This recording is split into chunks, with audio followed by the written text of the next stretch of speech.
Aujourd'hui, le père Fouettard n'est pas là, alors moi Satan, je vais poser une question. Dis-moi, Dr. Eggboy, pourquoi est-ce qu'il neige? J'aime pas trop la neige, moi.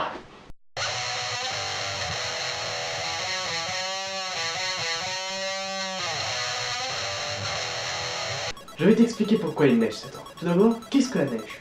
La neige, évidemment, on sait tout ce que c'est de l'eau gelée en forme de cristal qui provient du ciel. Ça a donc un lien avec la pluie. C'est pour ça qu'il nous faut un cumulonimbus. C'est un nuage de pluie, quoi. Et il nous faut aussi 3 contraintes. La première, c'est qu'il doit faire en dessous de 0 degré dans les nuages. C'est-à-dire que la température doit être négative.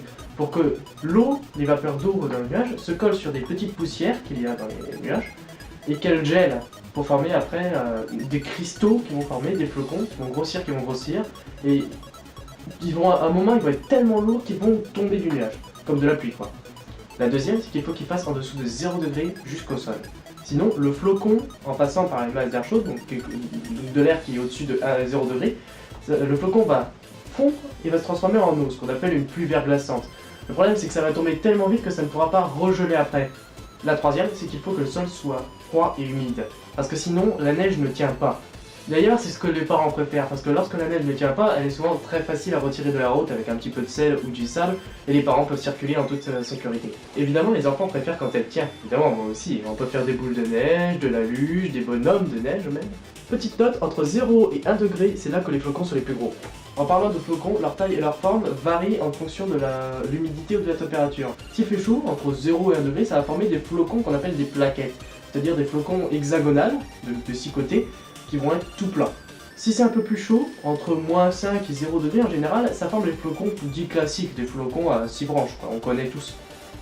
Et le dernier, qui apparaît lorsqu'il fait très froid, ce sont les aiguilles. C'est l'un des seuls flocons qui n'a pas 6 branches, c'est-à-dire que c'est juste une branche. D'ailleurs, notons-le, il n'y a que 6 branches sur un flocon. Toujours 6 branches. Regardez les flocons chez vous, il n'y aura jamais 5, jamais 4, mais toujours bien 6 branches. C'est une loi de la physique. Réexplication en schéma. La première, c'est qu'il doit faire moins de 0 degré dans le nuage, pour que la vapeur d'eau se colle sur de petites poussières et gèle pour former des cristaux de glace qui deviendront de plus en plus lourds jusqu'à tomber. La deuxième, c'est qu'il faut que la température soit négative jusqu'au sol.